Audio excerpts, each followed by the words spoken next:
Un événement curieux et inattendu. Quelque chose que tu ne cherchais pas, mais que tu as trouvé. L'œil du photographe, l'œil de l'artiste. Celui qui repère le rayon lumineux qui tombe sur les épaules affaissées des gens dans le métro, quand tu passes sur le pont à l'heure d'or. Un élément de nature dans l'urbain. Un élément urbain en pleine cambrousse. Le rare, le beau. Ce que toi seul peux voir comme tu le vois. Ce sur quoi tu avais besoin de tomber, à cet instant précis, dans ce contexte précis, pour le découvrir de cette façon. Bloom, éclos. Une rare naissance, quelque chose qui n'aurait pas dû exister, mais qui existe, putain. Les craquelures du béton sous les pousses de mauvaises herbes en août, les poubelles qui fondent, les couchers de soleil d'Écosse au-dessus du clocher de l'université. La fraise d'une cigarette grésillant dans les nuits d'été. Et moi j'essaye de voir dans la rue les choses que je vois derrière mes paupières, mais c'est compliqué, putain. De transférer mon monde intérieur sur cet univers extérieur qui refuse de se plier à mes visions. De transférer la puissance de mon imaginaire, de la projeter sur le bitume brûlant de Paris, sur les gens qui suffoquent dans les transports, la sueur des visages derrière les masques. Bloom.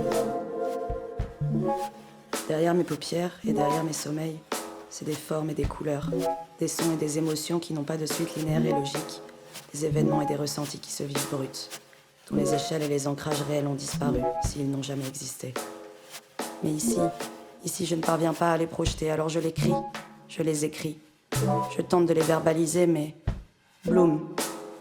C'est dans l'action, dans leur réalisation extrême et qui n'aurait jamais dû arriver, mais est arrivé. C'est là-dedans qu'ils existent, qu'ils se réalisent.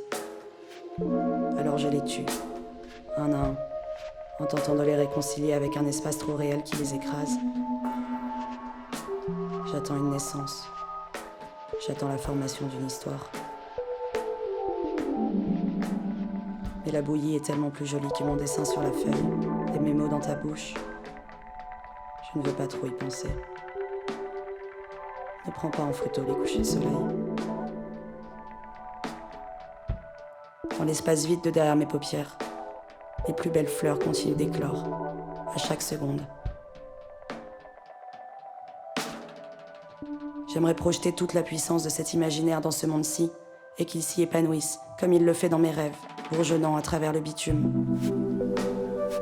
J'aimerais que nous construisions ce jardin magique, ensemble, par la force de nos esprits.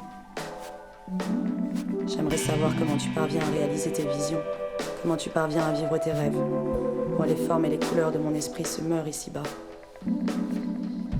J'aimerais savoir comment tu fais pour cesser de projeter, pour ne vivre que dans la réalité. Parfois, j'ai peur de me perdre dans les bonheurs promis par l'étendue des possibilités de mon esprit. J'ai peur de finir par y préférer vivre et faire bourgeonner toutes les non-fleurs de la ville. Je serais peut-être la seule à voir leurs couleurs chatoyantes, des fleurs volées dans des décharges de béton. J'ai peur de me méprendre et d'arrêter de voir les bulles qui volent au-dessus des mains des enfants. De commencer à imaginer des enfants qui vivent dans des bulles.